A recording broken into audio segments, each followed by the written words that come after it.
So, what is Biomutant in a nutshell? Biomutant is an open-world, post-apocalyptic kung fu fable. Basically, in terms of structure, it's like Zelda Breath of the Wild, I guess. But the feedback that we've been getting over the years, it's that it's kind of a strange, weird, good mix between Ratchet and Clank, Devil May Cry, Batman Arkham, yeah, and a couple of other influences. So it's truly an open world game, 8x8 kilometers, filled with a lot of weird events and fun things to find.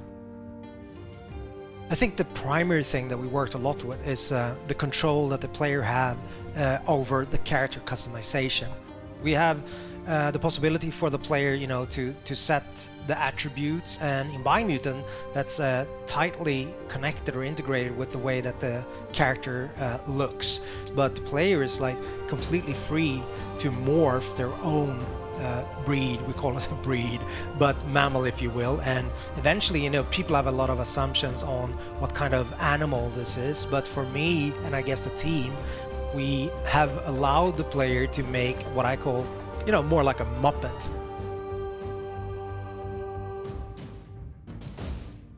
And with character customization, it goes all the way down to crafting bits onto your clothes or hats or pants or whatnot.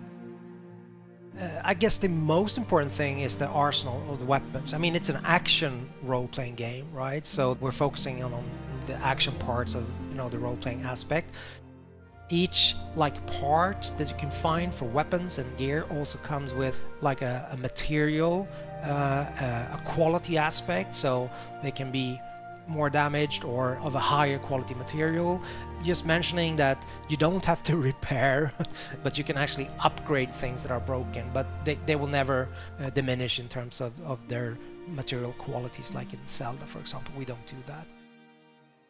In the game, you have 6 different tribes, so they're all composed of, a leader, a Sifu, if you will, that have mastered a specific Wang Fu combat style and trained his disciples in that. So these tribes are now in conflict.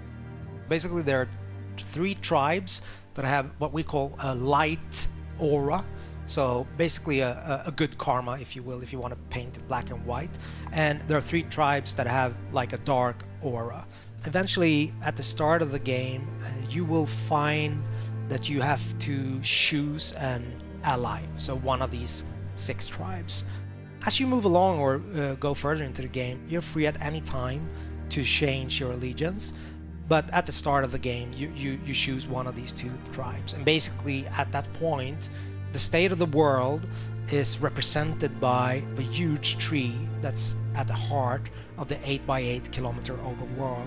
So it's a representation of the world either going under or the world surviving. So this is all tied to the tree of life.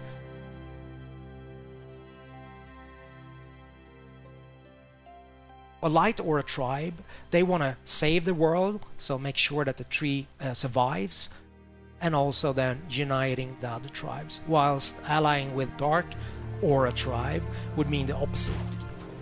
They believe that the only way that you can move forward is to make sure there's kind of a cleansing, I guess. So making sure that everything that's bad in the world kind of goes under, so you have a rebirth and start anew, if that makes sense. So you're very free to make this choice, but also bear in mind that that will affect the ending of the game. Obviously, game being called Biomutant has to have some form of mutations slash abilities, right? There's quite a wide range of them. Primarily, we have the biomutations, so those are kind of more physical abilities, if you will. For example, you can spawn a mushroom in front of you. That has multiple uses. If I just use that one as an example in terms of creative freedom for you as a player, combining this jumping up on the mushroom with, let's say, just electricity shooting out from your fingers, like the Emperor in Star Wars, or once the character is airborne, like your enemy, just going up there, unleashing some other kind of strange abilities. I don't want to go into all of them. But the other aspect is the psi mutations. So those are more like your, you know, X-Men style abilities, if you will. Like, for example, levitate, which again can give you both exploration opportunities, but also then you can use it in combat in conjunction with other abilities, and obviously ranged combat. So that will give you an advantage, I guess. You're wanting to keep on exploring the world because you're wondering what's going to be, you know, around the next corner.